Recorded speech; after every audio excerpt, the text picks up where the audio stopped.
Wheat checks, rice checked, and good hot Ralston present Space Patrol! High adventure in the wild, vast reaches of space. Missions of daring in the name of interplanetary justice. Travel into the future with Buzz Corry, Commander-in-Chief of the Space Patrol! In today's transcribed adventure, Buzz and Happy are stranded on the Martian desert, 100 miles from the nearest city. They've just come to an expanse of tiny green plants, carpeting the desert for miles. Something's wrong with my throat, Commander. It feels tight, hard to breathe. Mine's the same way, Happy. Couldn't be the dust coming up from the ground, sir. No, it comes from the plants. Every time we take a step, the plants shoot out spores, poisoning the atmosphere. It's getting worse, Commander. What's still worse, these are poisonous lichen. Poison? What are we going to do, sir? We can't go back. Well, if we go on, these plant spores will paralyze our breathing muscles. We'll suffocate. We'll be back in just a moment with today's Space Patrol story, The Electronic Burglar. Even on the man-made planet Terra itself, few citizens are aware of the existence of the Maris Design and Development Company. Yet, from Mercury to Pluto, there's hardly a man, woman, or child whose life isn't made more secure and pleasant because of the engineering know-how in the creation of electronic devices by the Maris Company. And so, when Howard Maris reported that his Terra offices had been burglarized, Commander Corry assumed personal charge of the investigation. Right now, Buzz and Happy are standing before the damaged door of the Maris Company vault, questioning the perplexed and worried executive, Howard Maris. I can't understand why the alarm system didn't work. I set it myself last night, just as I always do. How do you set it? There's a lock switch in my private office. Once that switch is set, nobody can force an entrance to the building without setting off the alarm. But what if somebody had the key to the outside doors? If they used it before regular opening time, even a key would set off the alarm. The only sign of force, inside or out, is at the vault door. Mr. Maris, are you positive you set the alarm switch last night? Absolutely. And the alarm did work, you know. Yes, but several hours too late. By the time our men got here, the metal on the endurium door had cooled where the atomo torch had melted it. It's the most baffling thing I've ever run into, Commander. Mm-hmm. One fact is pretty clear, Mr. Maris. Yes, what's that? Whoever did this job was extremely familiar with your operations. Are you suggesting it was an inside job? It almost had to be. Just look at what was taken. Yes, the anoscope plans. The most valuable thing in the vault. Excuse me, sir, but what is this anoscope? It's a device for detecting mineral deposits hundreds of feet underground. It's 10 times more efficient than any other instrument or method we have. Those plans in the hands of someone who knows their value are worth at least 1 million space credits. Wow. Oh, excuse me.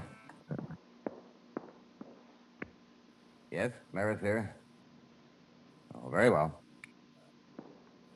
Commander, I'm wanted in my office. Would you excuse me, please? Really, Mr. Maris, go ahead. Thank you.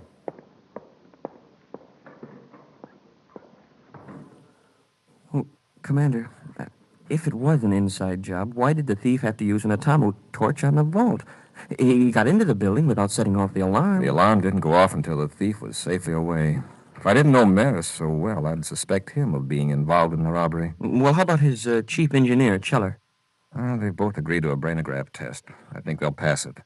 They've worked with Robbie and me on top-secret projects a number of times. Maris and Cheller are exceptionally honest. Well, the security department men have gone over everything and haven't found a single clue. What's the next step? The brainograph. Excuse me, sir, but have a look at this. What? On the floor of the vault here, it looks like broken glass.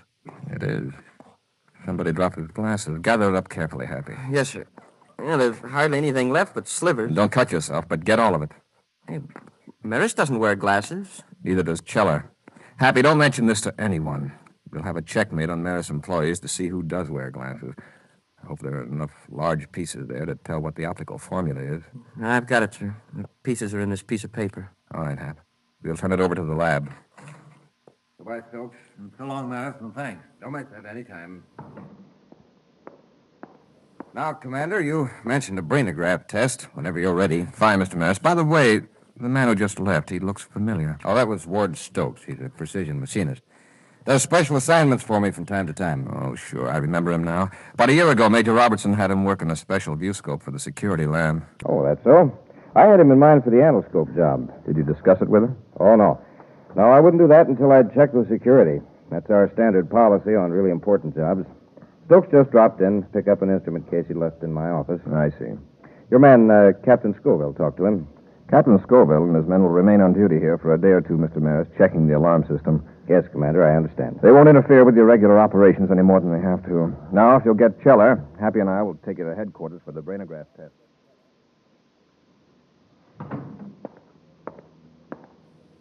Oh, Stokes, you got the case all right. Yes, walked right into Maris' office. One of Corry's men gave me the once-over, but didn't even stop me. Has the case been tampered with? No, it was on the floor exactly where I left it yesterday. After all, it looks just like what it's supposed to be, an instrument case. Yes. Not even Buzz Corry would suspect this small box of being an electronic burglar. And now that we've got it back here, no one will ever suspect. Oh, I see you found your spare glasses. Yeah. You know, I've worn glasses for 30 years, and I never broke a pair till last night. And you never cracked the safe till last night either. Oh, did you? Well, if I did, I wouldn't have been so awkward when I removed the protective goggles. Nah. Well, it was a small price to pay for what we've got. Yeah. That reminds me, you better put that robot burglar away and help me copy the endoscope design. Where do you want me to put the burglar? In the staging room for now. All right.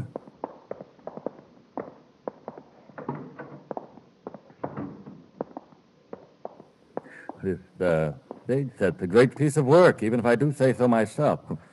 Startling duplicate of Mer's private office. Well, it would have to be, wouldn't it? Otherwise, we couldn't have trained our mechanical helper to find the alarm switch in the real office. You know, I've made dozens of machines operated by electric eyes, but until you came along, it never occurred to me to, Yes, to make a machine that works for you instead of somebody else. Yes, Bartram, I guess that's it.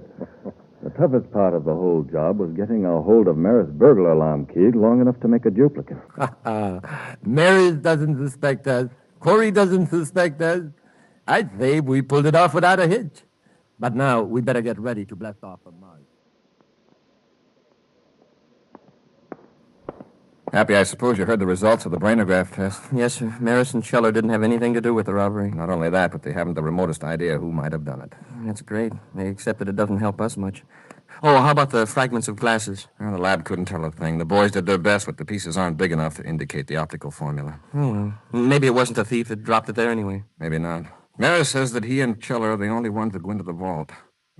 We would get this clue just when our chief optical expert is in the hospital. Dr. Pricer? Yeah. I contacted Pricer and showed him the fragments on the telescreen. He thinks he could determine the lens formula after he's out of the hospital. When will that be? In 10 days. You know, I think I'll take his suggestion. Pricer says this man Stokes might be able to help us. Stokes? Oh, the fellow Maris was talking about? Yes. Stokes helped Pricer on some high-precision optical work a while back. Pricer thinks he's great. He could well be, with both Maris and Pricer raving about him. Now, let's pay him a visit, Happy, and see if he can put our glass jigsaw puzzle together.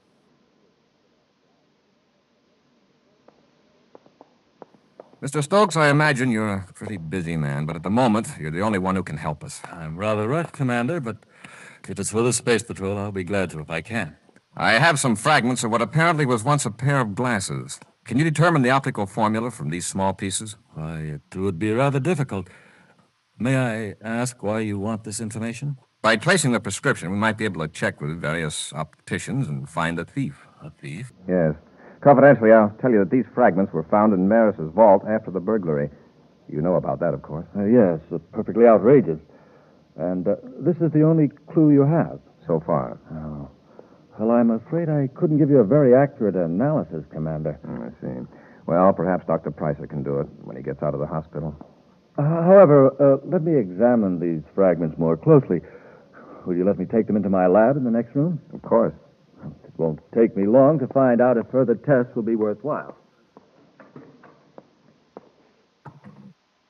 He didn't seem very interested at first, Commander. It's a challenge to his ingenuity. He'll probably help us. All these pictures of gadgets on the walls. Are these Stokes' invention? I suppose so. Hey, come and look at this one, sir. The picture here by the door. All right. It's a miniature viewscope, no bigger than your hand. An amazing piece of construction. I'd like to see the actual thing. Hey, I wonder what's in this room here. Happy. Oh, well, I wasn't snooping, sir. I just thought... Hey, look at this. What is it? For a minute, I thought I'd been here before. But this is an exact duplicate of Maris's private office. It does look like it. Same furniture arrangement, same size, same fixtures. Yeah, maybe the same person designed the offices, and Maris is just like Stokes. No, I don't think so, Happy. What do you mean, sir? These walls don't reach the ceiling. This is a room built inside a larger room, like a stage set. You're right. Seems kind of silly. It certainly does. And then Hey, what's that, Commander? machinery of some kind, but I don't see. Oh, that instrument case. The lid's opening. Look at it, Commander. Now the whole case is moving, rolling across the floor. I wonder what could have started that thing up. Now look, it's running a long rod up in the air. Yeah, very ingenious. A telescoping rod in sections with a key on the end of it. Sure like to have one of those things. Hey, looked like it's on its way to unlock something. To unlock a mystery. Watch it closely, Happy. What am I going to tell him, Boucher? Well, tell him you can probably figure out the optical prescription. Then, in a day or two, give him a fake formula. Good. Then Corry will never be able to trace you. Go tell him and get him out of here. Yes, yes. Commander, I've got good news for you. Commander, where are you? In here, Stokes. Oh. Happy and I are watching this fantastic gadget of yours. How did that thing get started? Here, I'll shut it off. No, wait. Let's see what it does. It's just a silly toy. I'll turn it off. Later, Stokes. But Commander. Hey, it acts like it's looking for something. Now it's heading right for that little doojigger on the wall there. A lock split. It's feeling for the keyhole. A very clever machine, Stokes. So that's how the alarm system was shut off. What do you mean? You can't deny this room is an exact replica of Maris's office. Suppose it is. Lots of offices are alike. I see. Then, of course, you won't mind taking a brainograph test. That'll be enough snooping, Corry. Get your hands up, you two cadet. Get their weapons, Stokes. Yes, Boucher. Keep behind them in case I have to use this ray gun. So you're Stokes' partner in the burglary. Voucher, huh? Hold them, Stokes. Confound it, men. You should have locked the door. How did I know they'd be coming here? And that robot. How did it get started? The timing mechanism. I forgot to shut it off. So just 12 hours after the robbery, it started up again. Yeah. In another 3 hours, the robot would turn the lock switch back on, move back to its original position, withdraw its wheels and levers, and become an innocent instrument case again. Too bad Stokes has such a good reputation as a precision machinist, or we'd never have come here. It is too bad, Corry. But I'm afraid it's too bad for you. What are we going to do with them? We can't dispose of them here on Terra. We'll take them to my lab on the Martian desert, where they'll never be found.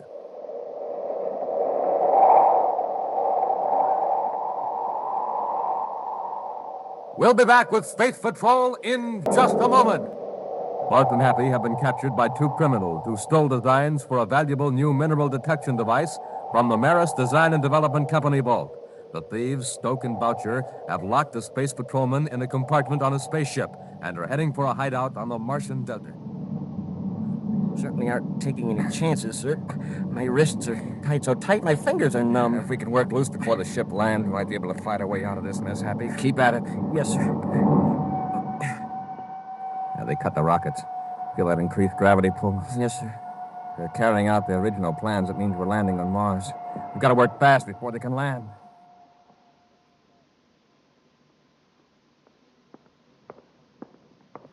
Unlock the compartment, Stoke. I'll keep them covered. All right. Now, you two on your feet. Let's check these ropes. Turn around. I said turn around! When I say something, I mean it, Corry. I'll remember that, Boucher. With the little time you got left, I suggest you dwell on more pleasant memories. Okay, the ropes are still tight. Get moving, you two.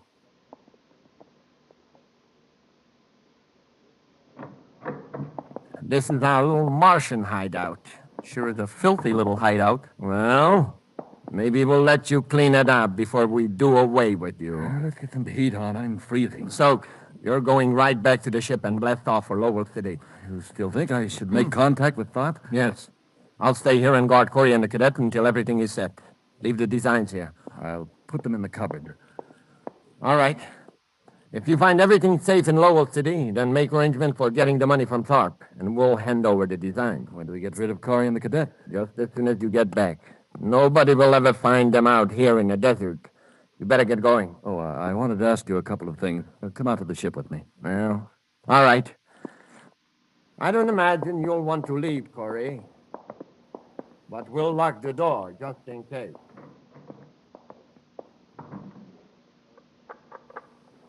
Well, sir, we've got until Stokes gets back to get out of here. Even if we overpower Boucher, we'll need Stokes' ship to escape. Do you see a space phone in here? No, sir. But maybe there's one hidden around someplace. Happy, there's a heating control. Kick the switch with your foot. You cold, sir? No, but put it on full, quickly. Yes, sir. There it is. Good. Now, if this room will just heat up in a hurry.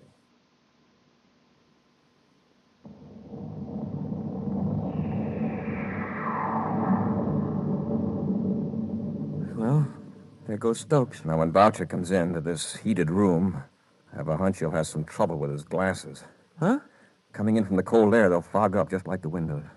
Hey, yeah, then we can rush him. The best they can hope to do is knock him down with a headlong dive until we can get our hands free. Here he comes. Get ready. Yes, sir. All right, gentlemen. Now we'll just relax. Ah, you got the heat on.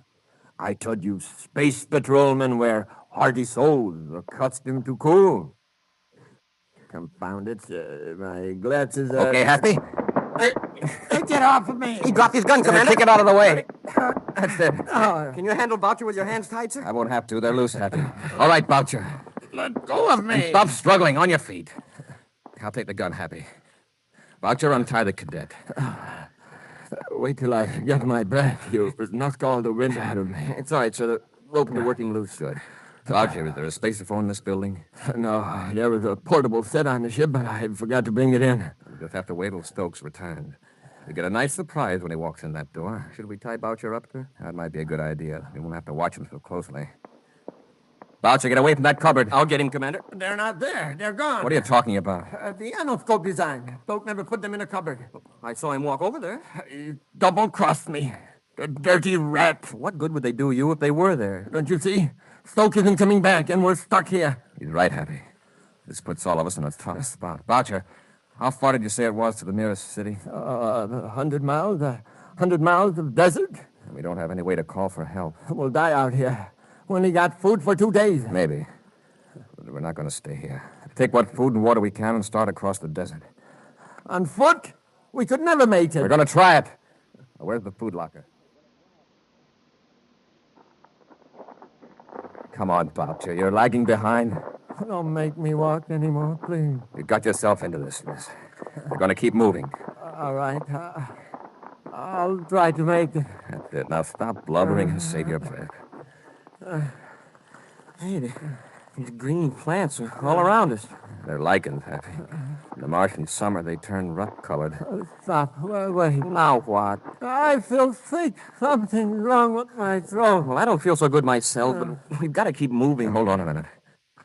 There's something strange in the air. It's dust coming up from the ground, sir. Every time we step, a little puff of dust bursts up. From the lichens, Happy. They're spores. Spores? Yes, tiny cells from these plants. This kind is poison. What? Getting into our throats, lungs. Let's get out of them, quick. But we've got to keep on going. Plants stretch for miles in all directions except behind us. Then let's go back. We can't go back. Commander, these spores, what do they do? If we keep inhaling them, they'll paralyze our breathing muscles. We'll suffocate. I'm going back. I'm going back. Boucher, come back here. Grab him, Happy. Boucher, keep your head. All this stomping around's making it worse. Stand still, Boucher. Be quiet. Look around, examine the terrain. Maybe we can find a bare stretch of ground. It's hopeless. We're trapped. Trapped on the desert. I said be quiet. See anything, Happy? No, sir. Except that low hill there. Seems to be a tower of some kind. Yeah, a power relay tower. There's one every 20 miles. Maybe there's a spacephone at the tower. If we can get there, we could call for help. That's worth a try. Come on, let's go.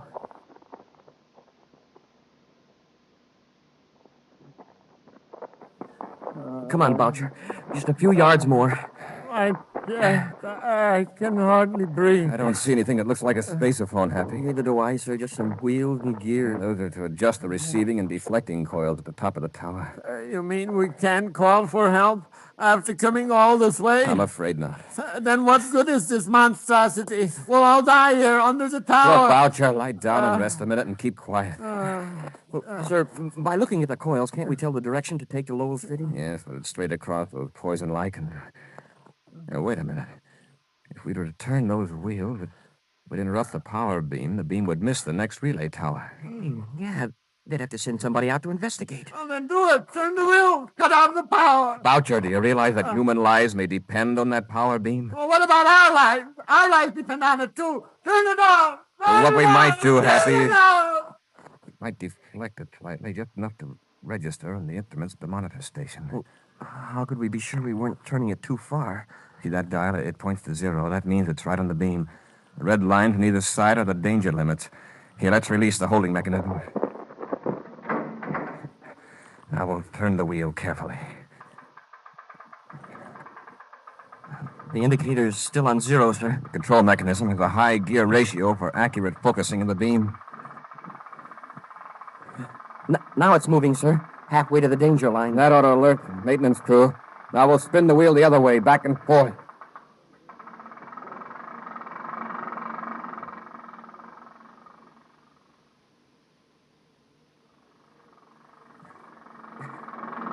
Want me to take over again, sir? You must be tired. All right, Happy. Thanks. You've been doing that for half an hour and nothing happened. Turn the beam off. Clear off. That's the only way to make them pay attention. It'll be dark in a little while. Nobody will be able to see us. Commander, look. It's an atmosphere shift. And it's headed right for the tower. Well, wait for them. Make sure he sees us. He'll see us, don't worry. The Power Commission ship all right, sir? See the big red circle on the hull? All right, Happy. It's coming in for a landing. Set the indicator back to 0. There it is, sir. I'll lock it in place. Control secured, sir. All right, let's get to the ship. We've got an appointment with Stokes in Lowell City.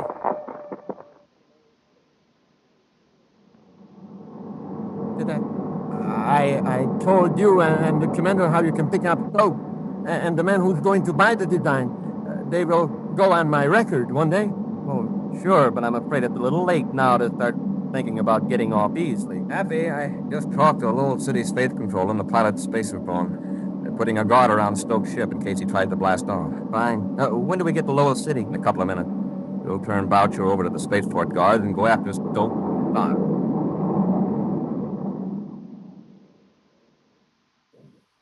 Well, Stokes, the designs seem to be complete. That all there, Mr. Tharp? Now I'd like my money. Of course. I'm glad you and Boucher changed your mind and made a straightforward business deal. The original plan was just a precaution in case we were being followed. But everything worked out so well. All right, Stokes. I'll take those plans. Corry. Get Tharp happy. I'll handle Stokes. Yes, sir. Where do you think you're going? All right, Stokes. Had enough? Oh, yes, Corry. Let up. I've got Tharp, Commander. Keep them covered. I'll get the anoscope design. Yes, sir. All right, Stokes. Move over next to your partner. Just tell me one thing. How did you get out of the desert? Well, Commander, why don't we let Boucher explain that to him? It'll give them something to talk about for the next several years they're going to be spending together. We'll be back with an action preview of next week's exciting Space Patrol story in just a moment.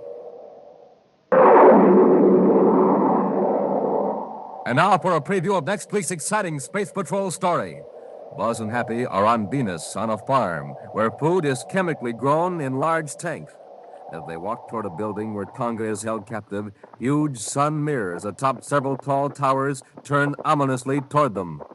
Smoking rockets, Commander, is really getting hot all of a sudden. Yes, waves of heat. Even for Venus, this is unusual. Oh, my eyes. What a glare. Happy, don't look at those reflectors. They'll blind you. Let's run for the building and get out of this sun. Hap, look out. They're focusing those sun mirrors on us. A whole battery of them are pointed right toward Maybe us. we can dodge them. Run back this way. Commander, they've got us surrounded by those heat beams, and they're closing in. They hit us with all those at once. We're finished for good. Be sure to be with us next Saturday for the exciting story, The Space Shark, when Wheat Checks, Rice Check, and Good Hot Ralston again bring you Space Patrol! Space Patrol, an original Mike Moser production starring Ed Kemmer as Commander Corry and Lynn Osborn as Cadet Happy, was written by Lou Huston and directed by Larry Robertson. Other players were Bela, Kovacs, Ken Mayer, and Norman Jolley. Dick Tupel speaking. Now, don't forget to tune in next Saturday and every Saturday when Wheat Checks, Rice Checks, and Good Hot Ralston again present the new, exciting Space Patrol! And be sure to see another exciting Space Patrol story on your local ABC television station. Consult your local paper for time and channel. Space Patrol comes to you transcribed from Hollywood. This is ABC Radio Network.